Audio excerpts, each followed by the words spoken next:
Today we are going to be taking a maxi dress that looks more like a 1930s nightgown. I'm going to turn it into an actual pair of pajamas. I bought this in a charity shop. It had previously been on sale. It's 100% cotton. I will do a little clip here so you can see what it looks like on me. Absolutely ghastly. I recalled that I got it and I brought it back and I showed it to David and he was like, oh yeah, you look like you're wearing a really old lady's pajama. So we are going to change it from the nightgown to pajamas. I think we're going to undo the neckline first. And we're just going to see how much of this fabric we've actually got once these gathers have been taken undone. Taken off the bias tape that had been used for the neck. This is 70 centimeters.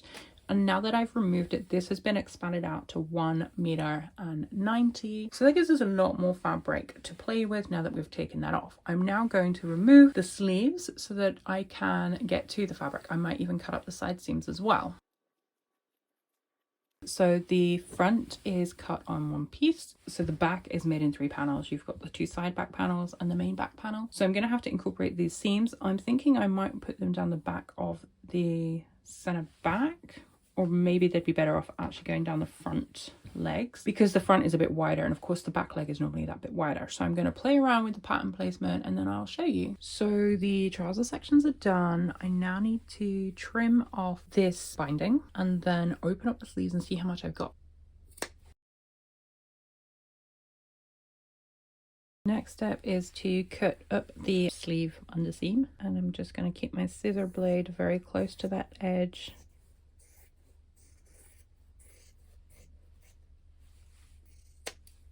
And you can see we've got quite a bit of fabric there actually. That is probably perfect for a little cami top with the second piece as well. So I'm going to review that and I'll show you. So now I've got my strappy top pattern, which is what I'm going to be using for the pajama top. This is the back and this is the front. I think what we're going to do is work out the front, the main sections first, so the big front and the big back, and then the panel sections we can deal with after. Because the front one I'd quite like to have some detailing, maybe like pin tucks going across or straight up and down, but that is something to consider once these main sections have been cut out. So these 2 pieces are actually the sleeves. You can see that they're fully stretched out. So these have had the hems taken off and they've been stretched out, and actually there's a lot more fabric here than I thought. I'm going to place them, I'm going to get them as on grain as possible and cut the 2 fronts out, and then I will decide how we're going to do the back. I don't think I can get both the fronts and the backs. No. The back section is narrower, so I'm not so worried because that can always be pieced together as well. I'm going to start with the front and then I'll show you where I'm at. I'm going to have a problem with patching stuff together. I don't have quite enough fabric left. But the center front, so I've got this strip on the strappy front that I wanted to consider pin tucks, so I found a piece that was long enough, and I'm currently, you can possibly see that I've used an air erasable mark pen to mark in the lines 2 centimeters apart, and then I have started pinning them. I love how it's looking so far. It's really pretty, and yeah, that's where I'm at. So I'll continue and check back in. So I have managed to pin together the entire length that I had set aside. Really love how it's looking. It's so pretty. Then what I'll need to do is turn it over. I do need to sew it still, but I just wanted to show you the progress. It's all pinned, and then this is the pattern piece that will be cut on the fold. So it won't actually be cut on the fold. I'll have to trace off an actual piece or mark it in, thread mark it. So I'll want the hem allowance to sit down here, and you'll see that the neck seam allowance is sitting on that less pinned section. So it should look really, really lovely going down the center front of my pajama top. So the current situation is we have the main front section cut out and we have the panel that will attach here. So that's set to go. The problem we have is we have 2 back panel pieces and I don't have enough fabric. I managed to cut out a section of this with a seam allowance here, but I still need to create this from the remnant. This is a better scrap too. I also need to create a waistband for the pajama bottoms. So a little bit stressed at the moment that I don't have enough fabric, but I'm just going to continue. It might be that the back section is patched together in pieces. I'm fine with that because it's going to be the back, and I'll flat lock it anyway so that it won't irritate me when I'm sleeping. Waistband might be a problem, but I can always use a different contrasting fabric for the waistband because the strappy top will lay over the front and the back. So we'll see. I'm just gonna go and see how it goes, and I'll keep checking in with you. Okay, so I have gone through and realized I do not have enough fabric. So I'm working on creating the 2 pieces for the back pattern into multiple pieces. And I'm now going to connect these two pieces and then break it up separately. This is a nice little method if you've not got enough fabric because you're refashioning from something. So this will then go in my pattern envelope as a version 2 rather than the original version, of course, because the original version caused the back section to be in 2 pieces like this. And by the time I'm finished, it will be possibly more. I need to work out whether I want to cut it on fold, the center back, or whether I'll have a seam, and that all comes down to how much fabric I have available.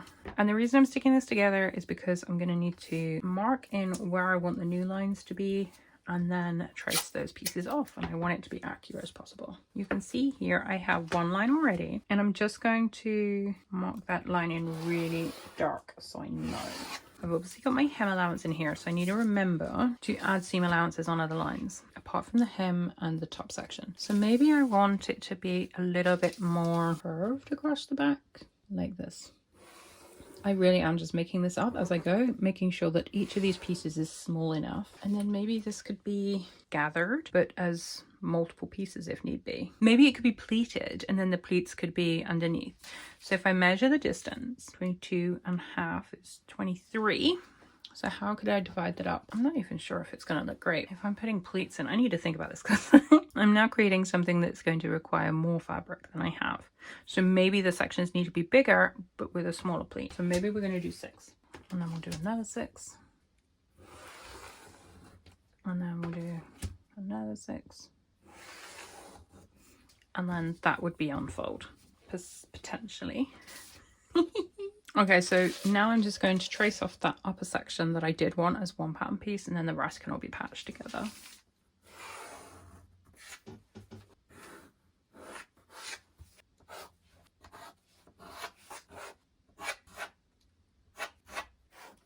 Okay, so what I did is I marked in on the main pattern piece, which I taped together. You saw me do that. And then I have started cutting out the sections. I'm just going to pop them here so you can see what that looks like. I'm not fully finished. I didn't have enough in the end to cut this on the fold, so I had to cut with the seam allowance. So I still need to do this one, and this one, and this one, and this one. And then this one goes here. So I'm making use of the existing seam in order to have it on the fold. This one goes here. This one is over here. This one is here. This one is here. So you can see it's ended up being a patched together back panel, but it's fine. It's the only way I'm going to be able to make it out of the amount of fabric I've got left. And I still need to do the straps. I'm hoping I've got enough here for the straps. Hoping I've got enough here for these 4 sections. They're both cut as pairs. And then for the waistband for the trousers, I'm just going to have to wing it because I'm kind of all out of fabric now. So in order to know which is going where, because I will get confused, I've just marked them. So this is the first, then 2AB, 3AB, 4ABC, 5A, 5B. And then when I put them into my pattern envelope, I'll remember which one is which. But I'm going to pin them all together and show you how it looks. Okay, so we've got all the panels sewn in their strips. The next job is to connect these interior strips together. So from here to here, these all need to be sewn along the length, and then I can attach them to this section. So I'm going to do that next. This part here, so all these different panels, that took me 5.5 minutes to sew them together. I haven't pressed them. I'm not going to overlock the raw edges because this is just going to be a wearable toile, and I will do some kind of zigzag or top stitching. But for now, I'm just going to sew those lengths together. Okay, so you can see that I've got the main back section completed. This is what it looks like. It needs a good press. Yeah, it's interesting. This is not what I would normally do. I think I've made that clear throughout. We're working with it. So the next job is to attach this piece along this curve to this line here.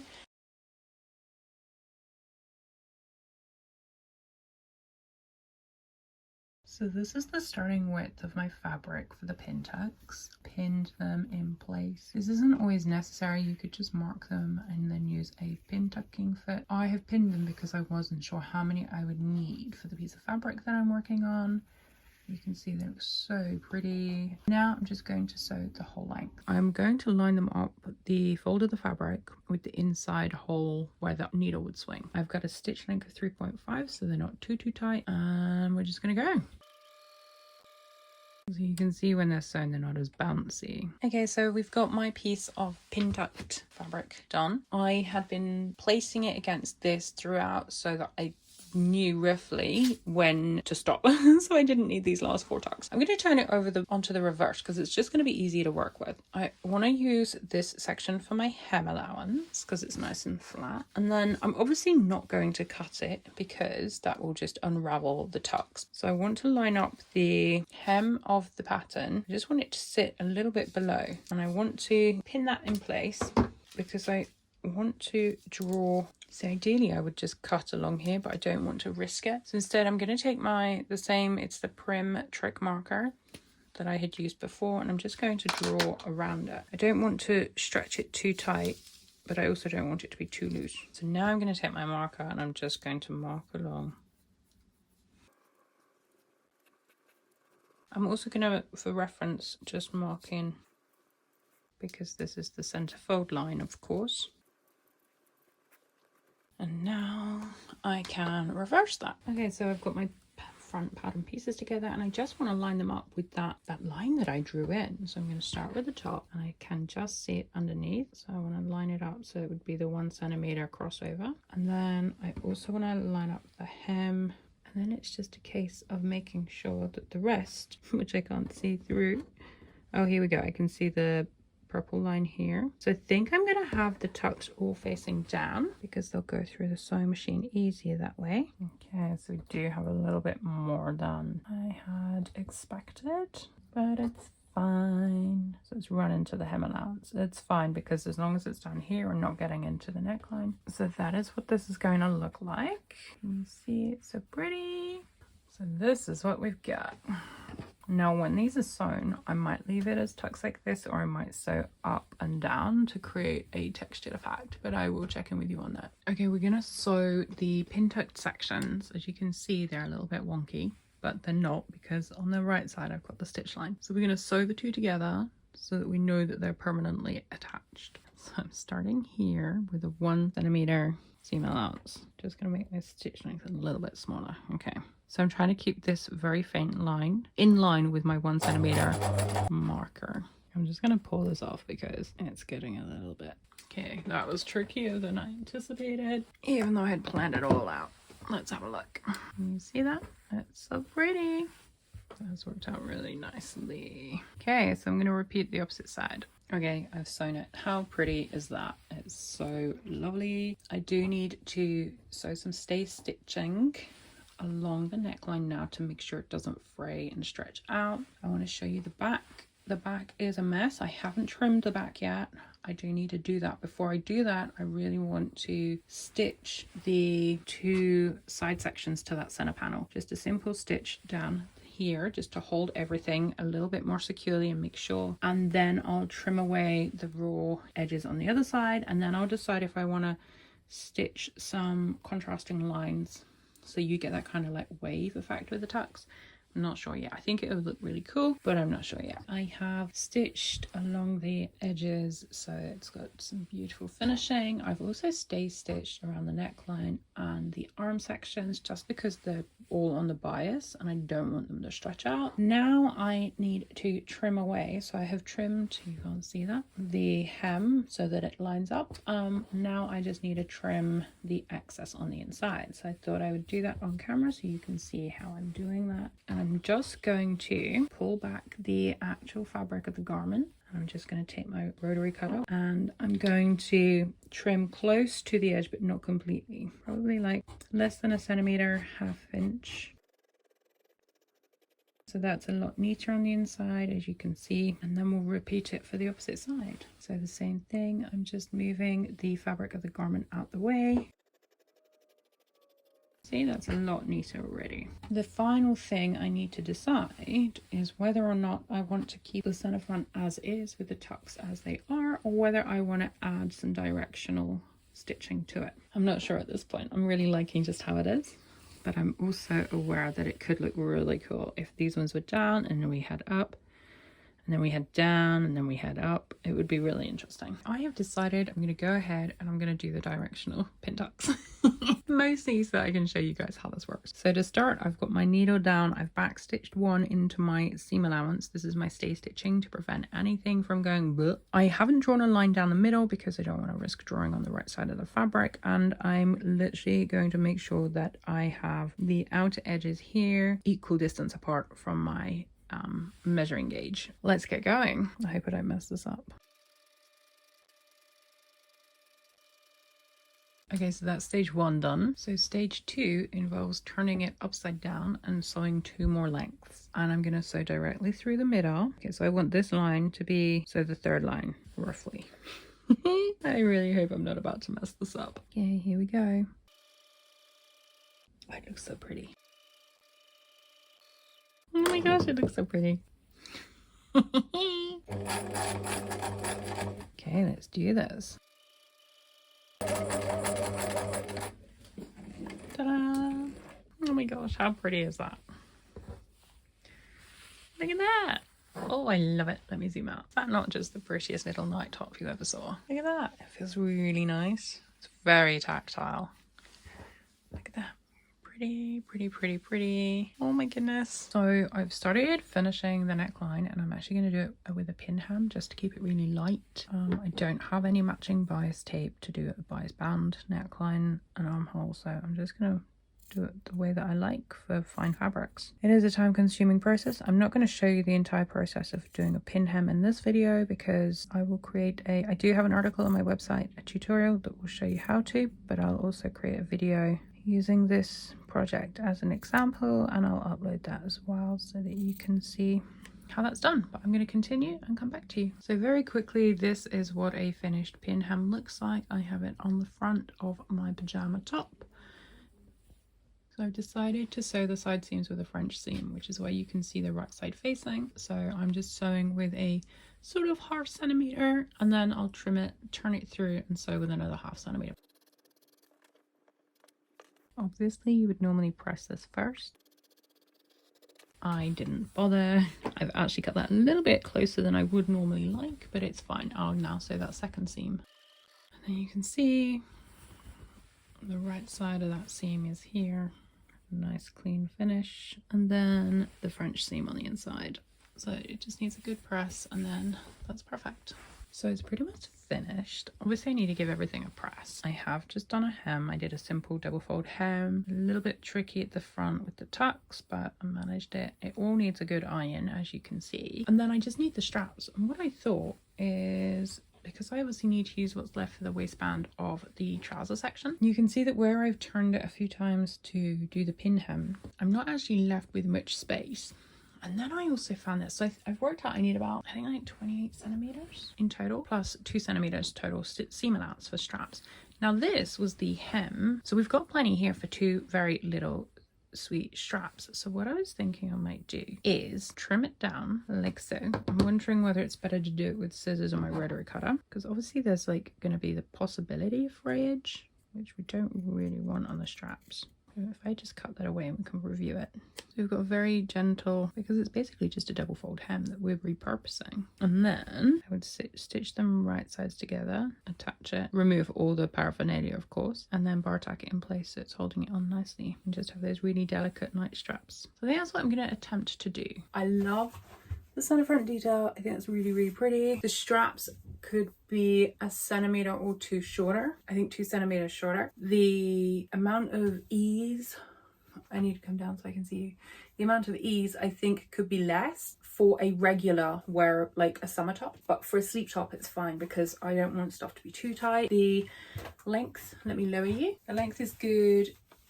It's like, that's where my pajama bottoms would be, and it's just over there. Probably have used a dart. It's a little bit, the armhole's a little bit gapey. I haven't pressed it yet. If I pressed it, that might just steam out a little. Overall, love this. The back is awful. Let me show you.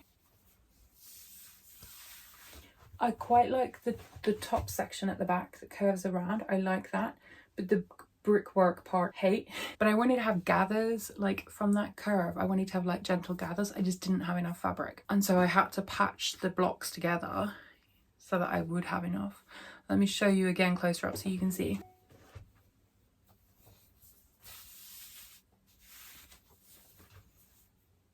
So all in all, I can't even remember how many hours it's taken me to make in total. Lots of patching together. I now need to finish the waistband for the trouser part for the pajama pants. So this is probably going to be a 2 or 3 part video, I'm not sure. Oh, I'm cold.